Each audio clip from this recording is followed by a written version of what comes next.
할렐루야. 존경하는 담임 목사님 그리고 장로님들, 모든 성도님들 저를 위해서 기도해 주신 거 진심으로 감사드립니다. 회복하고 있지만 또 이렇게 단에 서서 하나님 말씀 전할 수 있다는 게 정말 하나님의 큰 은혜요, 또 감사인 줄 믿습니다. 오늘 말씀을 통해서도 우리 함께 하나님의 크신 은혜가 넘치시길 소망합니다. 저번 국군의 날 10월 1일 행사 때 TV로 이제 보게 되었는데요. 그때 여러 이제 행사를 했었는데 무기 사열을 하는 것을 쭉 보았습니다. 최첨단의 많은 무기들이 탁 진열돼서 탁 지나가고 있었는데 제 눈에 띄는 그 한 가지 무기가 있었습니다. 그게 뭐였냐면 현무5라는 그런 미사일 무기였는데요. 이것을 이렇게 얘기하더라고요. 고위력 탄도 미사일. 아무튼 엄청난 길이의 미사일이었습니다. 이것을 만든 목적은 지하 시설과 지하 벙커 시설들을 파괴하는 목적으로 그렇게 만들었는데요. 지금 이스라엘과 헤즈볼라 간에 또 전쟁이 있지 않습니까? 그것을 통해서 비슷하게나마 그 미사일을 우리가 엿볼 수 있었는데요. 헤즈볼라 수장인 그 사령관과 지휘관을 초토화시키기 위해서 이스라엘이 이런 비슷한 무기를 사용했습니다. 그래서 그 미사일 무기가 무려 지하 벙커에 있는 18m까지 들어가 가지고, 그래서 그 숨어 있는 그 지휘관을 초토화시켜 버렸어요. 이게 엄청난 것이죠. 그 사람들이 생각했을 때는 이 정도 되면 안전하겠다 싶었는데 그것보다 더 강력한 무기를 만들어서 18m를 뚫고 들어가서 그렇게 폭파시키는 어마어마한 위력의 그런 미사일인데, 이 현무5는 그 비교가 안 됩니다. 얼마나 들어갈 수 있냐면 지하 몇백 미터를 뚫고 들어간다는 거예요. 엄청난 것이죠. 포탄이 무려 8톤이나 실을 수 있는 엄청난 그러한 이 무기인데요. 그러니까 이제 북한의 김정은 입장에서는 이게 장난이 아니죠. 지하 벙커에 숨으면 됐다 싶었는데 이런 엄청난 무기가 있으니 얼마나 놀랐겠습니까? 저도 이것을 보고 우리나라의 국가의 군인의 이 안보의 이런 무기력이 이 정도나 될까? 깜짝 놀랐습니다. 이렇게 이런 무기들을 통해서 국가의 안전을 지키고 또한 안보를 위해서 이렇게 중요한 무기들을 만드는 것은 정말 중요한 그러한 자산이 되는 것이죠. 이런 걸 볼 때마다 얼마나 또 든든합니까? 그래도 우리나라가 이 정도의 실력이 되는구나, 든든함이 있죠. 그런 것처럼 우리 신앙생활에 있어서도 이런 이 든든함이 있어야 된다는 것이죠. 실제로 오늘 말씀 읽었던 누가복음 21장을 보게 되면 주님께서 주님의 재림의 날을 우리에게 가르쳐 주시거든요. 주님의 재림의 날을 가르쳐 주면서 주님을 따르는 믿음의 성도들이 어떻게 준비해야 될 것인가, 주님의 성도로서 준비해야 될 그러한 마음가짐과 신앙의 상태를 우리에게 가르쳐 주고 있는데요. 우리 다시 한번 34절과 우리 35절을 한 목소리로 함께 읽겠습니다. 너희는 스스로 조심하라. 그렇지 않으면 방탕함과 술 취함과 생활의 염려로 마음이 둔하여지고 뜻밖의 그날이 덕과 같이 너희에게 임하리라. 이날은 온 지구상에 거하는 모든 사람에게 임하리라. 아멘. 오늘 말씀 보니까요, 주님께서 뜻밖의 그날이 덕과 같이 너희에게 임하리라 그렇게 말씀합니다. 그날은 주님의 오시는 날입니다. 주님의 오시는 날인데 그때 뜻밖의 덫처럼 임하는 그러한 사람들이 있다라는 거예요. 갑자기 우리가 주님의 재림을 기다리며 신랑 되신 예수 그리스도를 고대하지만 어떤 사람들에게 있어서는 뜻밖의 갑자기 그것이 임해서 그래서 당황할 수밖에 없고 주님의 재림이 벌써 이렇게 되었나? 그런 성도들이 있을 수 있다라는 것이죠. 그런데 이 말씀에 보니까 이 날은 온 지구상에 거하는 모든 사람에게 임하리라. 모든 사람에게 임한다는 것이죠. 이 말씀은 무엇입니까? 주님의 재림의 날이 반드시 분명하게 오기 때문에 덕과 같이 주님의 그 재림의 날을 맞이하지 않고 당연한 것처럼 주님께서 오늘이라도 내일이라도 오시면 아멘 주 예수여 오시옵소서, 그렇게 주님을 맞이할 수 있는 그러한 믿음의 성도들, 그러한 성도의 자세가 바로 이 마지막 때를 살아가는 하나님의 신실한 하나님의 백성의 자세라는 것을 우리에게 말씀하고 있습니다. 그렇기 때문에 갑자기 주님이 오실 수 있으니까 너희는 스스로 조심하라, 그렇게 말씀합니다. 여기 조심하라는 뜻은 유의하라, 주의하라, 그런 말씀인데요, 이렇게 우리 스스로 조심하여서 주님의 오실 날을 덕과 같이 맞이하지 않고 주님의 오실 날을 그렇게 준비하라고 우리 주님께서 말씀하십니다. 오늘 바나바 헌신예배인데요, 이 헌신예배가 특별히 무엇인가를 헌신하는 것보다는 주님의 오실 날을 고대하며 준비하며 살아가는 그 성도의 자세가, 그것 자체가 헌신인 것이죠. 그래서 오늘 말씀을 통해서 주님의 오실 날을 고대하며 두 가지를 알아보겠습니다. 먼저는 우리가 조심히 해야 될 것, 주님을 고대하고 맞이하면서 조심히 해야 될 것이 무엇인지, 그리고 또 두 번째는 그러면 적극적으로 우리가 취해야 될 태도는 무엇인지를 오늘 말씀을 통해서 함께 알아보도록 하겠습니다. 34절을 우리 다시 한번 우리 읽겠습니다. 34절입니다. 너희는 스스로 조심하라. 그렇지 않으면 방탕함과 술 취함과 생활의 염려로 마음이 둔하여지고 뜻밖의 그날이 덕과 같이 너희에게 임하리라. 아멘. 조심히 해야 되는데 무엇을 조심히 해야 되냐면 마음이 둔해지기 때문에 이것을 조심하라고 말씀합니다. 왜냐하면 마음이 둔해지면 바로 그 마음의 둔해짐 때문에 주님의 오실 그 날이 덕과 같이 임한다라는 거죠. 그렇기 때문에 마음의 둔하여짐을 조심하라고 말씀하고 있습니다. 여기서 마음이 둔하여진다고 표현할 때 이 둔하다는 표현은 짐을 지우다, 무겁게 누르다는 그러한 표현입니다. 우리가 어떤 무거운 큰 짐을 지고 있으면 그것을 옮겨야 되는 상황이 있으면 어떻습니까? 그것을 옮겨다 놓기까지는 자유롭게 활동할 수가 없어요. 이 무거운 짐을 지고 있기 때문에 다른 어떤 것을 할 수가 없죠. 그래서 짓눌려 있는 거예요, 그 무거운 짐 때문에. 그런 것처럼 우리의 마음이 마치 무거운 짐에 짓눌려 있는 것처럼 그런 상태에 빠지게 되면 주님이 오시는데도 덕과 같이 그렇게 주님의 오실 날을 고대하지 못하고 그렇게 맞이하게 된다는 것이죠. 이것을 피해야 된다고 말씀합니다. 그렇다면 마음이 짓눌리고 둔하여지는데 도대체 무엇 때문에 우리의 마음이 둔해지고 짓눌려서 주님의 오실 날을 온전히 맞이하지 못하는가? 바로 그것은 두 가지로 우리에게 말씀하는데요, 첫 번째는 우리 한번 따라하겠습니다. 방탕함과 술 취함을 조심하라. 네. 오늘 말씀해 보니까요, 스스로 조심하라. 그렇지 않으면 방탕함과 술 취함과 생활의 염려로 마음이 둔하여진다.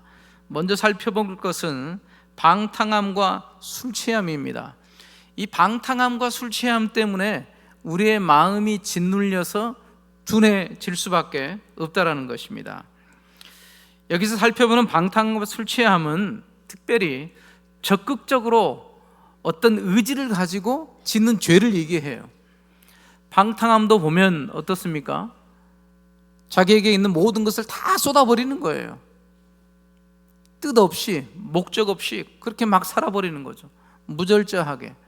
그러면 방탕함이 되는 것이죠. 술 취함은 어떻습니까? 술 취하는 것도, 술 취해 있는 상태는 어떻죠? 자기가 술을 주장합니까? 술이 자기를 주장합니까? 안 마셔봐서 모르시구나. 술에 취한 사람은 술이 끌고 다녀요. 술이 끌고 다녀요. 이것은 무엇을 표현하냐면 적극적으로 고의적으로 불순종의 삶을 살아가는 거예요. 우리가 범죄 심리를 살필 때도 얼떨결에 갑자기 어떤 죄를 지었을 때와 고의적으로 계획적으로 그렇게 생각을 하고 그런 의도를 가지고 어떤 범죄를 저질렀을 때는 훨씬 더 그 형량이 크게 되는 거죠. 마찬가지입니다. 이 방탕함과 술 취함을 조심해야 되는데 이것은 적극적으로 행하는 죄에 대한 그런 습관이에요. 의지를 가지고 행하는 죄에 찌든 삶을 얘기하고 있습니다. 이런 불순종의 삶이 우리의 마음을 마치 무거운 짐을 짊어지고 있는, 그래서 그런 상태에서 짓눌려서 어떻게 할 수가 없는 거예요. 그런 상태가 돼버린다는 것이죠.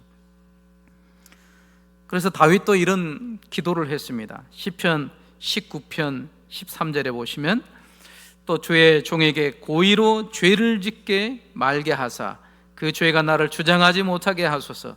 그리하면 내가 정직하여 큰 죄가에서 벗어나겠나이다. 아멘. 다윗은 이것을 너무 잘 알고 있었기 때문에 이렇게 기도하는 거예요. 주의 종에게 고의로 죄를 짓지 말게 해달라고 간절히 기도하는 것이죠. 만약에 이 고의로 이런 적극적인 죄를 지으면 그 죄가 우리를 주장해서 우리를 끌고 가버려요. 처음에는 우리가 죄를 짓습니다. 근데 이게 한 번 하고 두 번 하고 세 번 하고 그러다 보면 이제는 우리 의지와 상관없이 그 죄가 우리를 끌고 가요. 거기에 함몰돼가지고 걷잡을 수가 없는 것이죠. 그래서 그 마음의 짓눌림이라는 것은 엄청난 겁니다. 마음이 짓눌려서 무거운 짐과 같이 있으니 어떻게 하나님 앞에 당당하게 나오겠습니까? 하나님을 멀리할 수밖에 없는 거죠. 도리어 하나님께 나와야 되는데 하나님을 피하고 교회를 멀리하고 더 불순종의 길로 가는 그러한 모습을 볼 수가 있습니다. 이런 적극적인 죄에 대해서는 조심하라고 말씀하고 있습니다. 이런 죄악 가운데 있어서는 주님이 오실 때에 주님을 온전히 맞이할 수 없죠. 덕과 같이 갑자기 주님이 오시면 얼마나 부끄럽겠습니까? 이런 모습을 우리로 하여금 조심하라고 우리 주님께서 말씀하십니다. 그리고 두 번째로 조심해야 될 것은 무엇이냐면 우리 한번 같이 따라하겠습니다. 생활의 염려를 조심합시다. 두 번째는 생활의 염려를 조심하라, 그렇게 말씀합니다. 첫 번째는 적극적인 것이었습니다. 방탕함과 술 취함을 조심하라 그랬어요. 그리고 두 번째는 생활의 염려를 조심하라고 말씀합니다. 적극적으로 짓는 죄이든 생활의 염려는 누구나 할 수밖에 없잖아요. 생활하다 보면 걱정이 있고 불안이 있고 염려가 있고 그런 것 아니겠습니까? 근데 주님께서는 이것까지라도 조심하라는 거예요. 첫 번째 경우에는 적극적으로 고의적으로 짓는 죄이지만 이 두 번째 것은 소극적인 거예요. 어쩔 수 없이 살다 보니까 염려하게 되고 근심하게 되고 불안하게 되는 것이죠. 근데 주님은 이것까지 조심하라는 거예요. 왜냐하면 그 결과가 똑같다라는 거예요. 고의적으로 큰 죄를 지은 사람도 결과적으로는 마음이 짓눌려서 마음이 둔해진 거. 소극적으로도 특별히 큰 죄를 짓지 않았어도 매 순간 염려하고 걱정하고 불안해하고 이런 가운데 있으면 그것도 결과적으로 그 사람의 이 심령의 마음을 짓눌리게 한다는 거죠. 죄의 결과가 나중에는 똑같아 버려요. 그렇기 때문에 우리 주님께서는 생활의 염려까지 조심하라고 말씀하고 있습니다. 그래서 주님, 제가 어쩔 수 없이 이렇게 했습니다. 이거는 안 통해요. 어쩔 수 없다라는 것은 있습니까? 없습니까? 그래도 있어요? 없는 거예요. 어쩔 수 없는 건 없어요. 제가 어쩔 수 없이 제가 염려하고 있습니다. 안 통해요. 그게 아니라는 겁니다. 주님 뭐라고 하십니까? 그것까지라도 조심해야 된다고 합니다. 유의하라는 거예요. 그것이 한두 번 또 그렇게 하다 보면 똑같이 우리의 마음이 짓눌려서, 그래서 주님이 오실 날을 고대하지 못하게 된다는 것이죠. 마태복음 13장 22절에서도 우리 주님께서 이렇게 말씀하십니다. 우리 함께 같이 읽겠습니다. 가시떨기에 뿌려졌다는 것은 말씀을 들으나 세상의 염려와 재물의 유혹에 말씀이 막혀 결실하지 못하는 자요. 아멘. 씨 뿌리는 자의 비유를 통해서도 우리 주님께서 세 번째 경우의 것을 말씀합니다. 가시떨기에 뿌려진 그 말씀을, 씨앗을 얘기하는 것이죠. 그런데 그 씨앗이 세상의 염려 때문에, 재물의 유혹 때문에 무엇이 막혔다고 얘기합니까? 말씀이 막혀버렸다라는 거예요. 우리의 심령 속에 하나님의 말씀이 탁 들어와서 말씀의 중심에 역사해서 말씀으로서 우리의 심령이 깨치려지고 그 말씀의 은혜를 받고 도전을 받고, 그래서 그 말씀을 따라 의지적으로 결단하고 순종하고 그 길로 나가야 되는데, 이 세상의 염려가 말씀이 막혀버리게 한다는 거예요. 우리 마음속에 결실하지 못하도록, 삶 속에 결실하지 못하도록 말씀을 막아버린다는 거예요. 무엇이요? 세상의 염려가, 우리가 걱정하는 것들이, 걱정하고 생각하는 그것 자체가 하나님의 말씀을 막아버린다는 겁니다. 그러니까 이런 것들은 아무것도 아닌 것 같지만 이런 것까지 우리 주님께서 조심하라는 거예요. 그래야지만이 우리의 마음을 정말 주님 앞에서 우리 마음을 지키고 주님 오실 날을 고대하며 살아갈 수 있다고 말씀하죠. 그러면 이렇게 또 우리 성도님들 말씀할 수 있습니다. 염려가 되는데 어떻게 하냐, 걱정이 되는데 어떻게 하냐, 자꾸 불안이 찾아오는데 그럼 어떻게 하면 좋습니까? 베드로전서 5장 7절을 우리 큰 목소리로 함께 읽겠습니다. 시작. 너희 염려를 다 주께 맡기라. 이는 그가 너희를 돌보심이라. 아멘. 아니, 목사님 염려가 많고 불안함이 많은데 어떻게 하면 좋겠습니까? 베드로 사도가 얘기합니다. 너희 염려를 다 주께 맡겨라. 일부만 맡겨라? 전부를 맡기라고 얘기했어요. 모든 것, 자녀의 문제, 여러분들의 건강의 문제, 남편의 문제, 아내의 문제, 직장의 문제, 우리 담임 목사님께서만 아멘 하시는데 모든 것을 다 그냥 맡겨버리라는 거예요. 그럼 왜 주님께 맡기라고 얘기합니까? 보장이 돼 있으니까 그래요. 왜냐하면 그가 너희를 돌보심이라, 그렇게 말씀합니다. 하나님께서 우리를 돌보신다는 거예요. 그러니까 궁극적으로 따지면 왜 맡기지 못하고 본인 스스로 염려하고 불안해하고 주님께 맡기면 되는데 왜 그렇게 못하느냐? 하나님께서 돌보지 않을 것 같이 그렇게 생각하니까 그래요. 내가 모든 것을 다 하려고 그러는 거죠. 그러니 염려에 염려가 더 쌓이죠.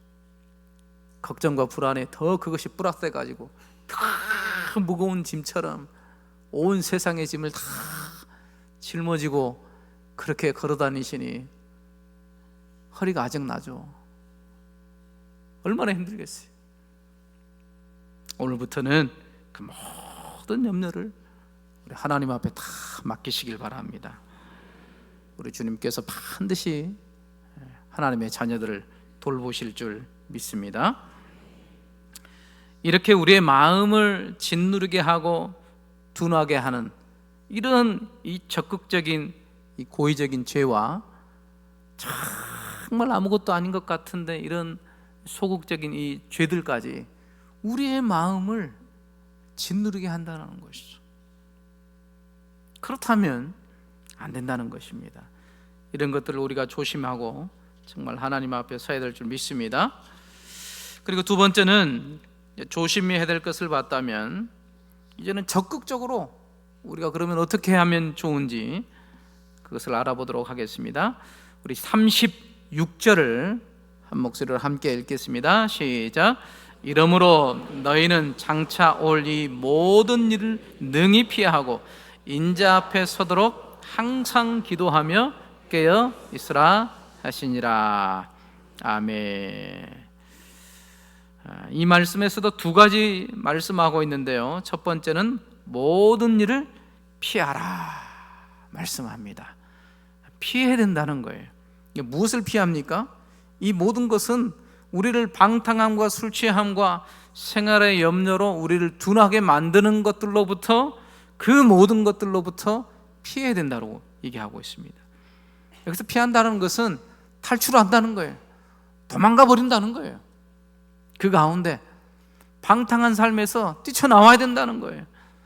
술 취한 것 같은 우리의 이 세상에 취한 삶 속에서 뛰쳐나와야 된다는 거예요. 주님을 붙잡아야 된다는 것이죠. 이렇게 우리의 마음을 짓누르게 하는 모든 일로부터 우리가 피해야 된다고 말씀하고 있습니다. 시편 1편 1절에서 우리에게 이 귀한 말씀을 하고 계시는데요, 이 말씀을 함께 읽겠습니다. 복 있는 사람은 악인의 꾀를 쫓지 아니하며 죄인의 길에 서지 아니하며 오만한 자리에 앉지 아니하고. 아멘. 복 있는 사람이 어떤 사람이라고 얘기합니까? 악인의 꾀를 따르지 않는다는 거예요. 이게 피한다는 뜻입니다. 분명히 어떤 모임에 갔는데 이 죄인들의 꾀예요. 악한 계획입니다. 하나님이 기뻐하지 않는 거예요. 그렇다면 거기서 결단해야 됩니다. 첫 번째는 내가 그럼에도 불구하고 하나님의 자녀로서 빛의 사명을 감당하겠다, 그 사명감에 투철하시면 그 모임에 가셔야 돼요. 가셔서 보여주셔요. 하나님을 믿는 신실한 믿음의 사람의 그 정직함과 그러한 순결함과 그런 것들을 보여주면 돼요. 근데 도저히 안 되겠다 싶으면 그 자리를 피해야죠. 그게 지혜로움입니다. 악인의 길을 따르지 않는 거예요. 죄인의 길에 서지 않는 겁니다. 오만한 자의 자리에 앉지 않는 거예요. 이 마음을 강팍하게 할 수 있는 죄의 모든 그러한 모습들에서 피하는 거예요. 그게 지혜로움입니다. 거기 있어 봐야 우리의 마음만 상할 뿐이에요. 소돔성에 갔던 아브라함의 조카 롯이 의인이었지만 거기서 어떻게 됐습니까? 자기 마음만 상한 거예요. 믿음의 자녀인데, 하나님을 섬기는 신실한 자녀인데 거기서 생활하다 보니까 못 볼 것, 듣지 말아야 될 것, 계속 그것만 듣고 있는 거예요. 거기서 뛰쳐나와야 되는데 거기서 생활하다 보니까 자기 마음이 둔해져서, 그래서 이 소돔과 고모라 땅이 하나님 앞에 풀로 심판받을 것도 그것도 모르고 그냥 그렇게 있는 그러한 모습을 볼 수가 있습니다.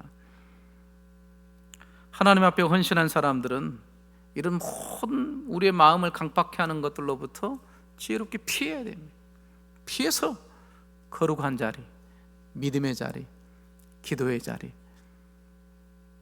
하나님을 신실하게 섬길 수 있는 그 은혜의 자리에 있어야 되는 거예요. 근데 반대로 하시면 안 돼요. 반대로 하나님을 멀리하는 그 자리에 있으면 안 된다는 것이죠. 그리고 두 번째는 우리 한번 따라하겠습니다. 항상 기도하며 깨어 있으라.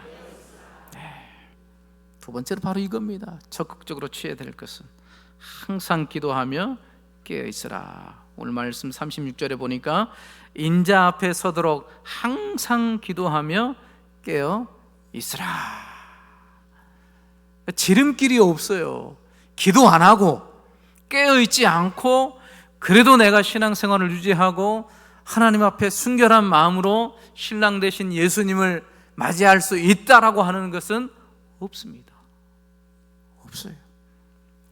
예전처럼 지금 하시던 그 모습 그대로 항상 기도의 자리에서 여러분들이 자리를 지키시고 깨어있는 그런 믿음의 자리에서 항상 그곳에 있는 거예요. 그 자리를 벗어나 버리면 안 됩니다. 에베소서 6장 18절에서도 우리에게 말씀합니다. 우리 함께 같이 읽겠습니다. 모든 기도와 간구를 하되 항상 성령 안에서 기도하고 이를 위하여 깨어 구하기를 항상 힘쓰며 여러 성도를 위하여 구하라. 아멘. 항상 성령 안에서 이를 위하여 깨어 구하기를 항상 힘쓰며. 기도하고 깨어 있는 것은 성도들의 마땅한 의무입니다. 우리의 심령을 어떻게 하면 짓누르게 하지 않고 우리의 마음이 주님 주시는 평안 가운데 주님 오실 날을 고대하면서 살아갈 수 있는가? 바로 그것은 기도하는 거예요.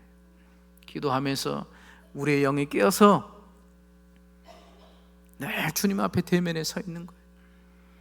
그런 하나님의 자녀들은 주님께서 오늘 오시더라도 내일 오시더라도 감사할 뿐이죠. 그러나 그렇지 못한 성도들에게 있어서는 덕과 같이 갑자기 임하여서 얼마나 부끄럽겠습니까?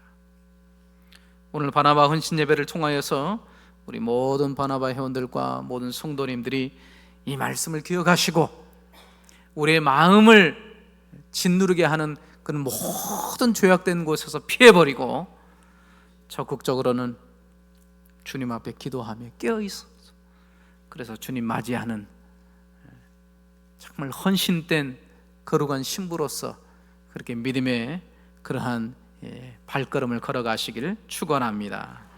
기도하겠습니다. 하나님 아버지 감사합니다. 주님의 신실한 신부가 되길 소망합니다.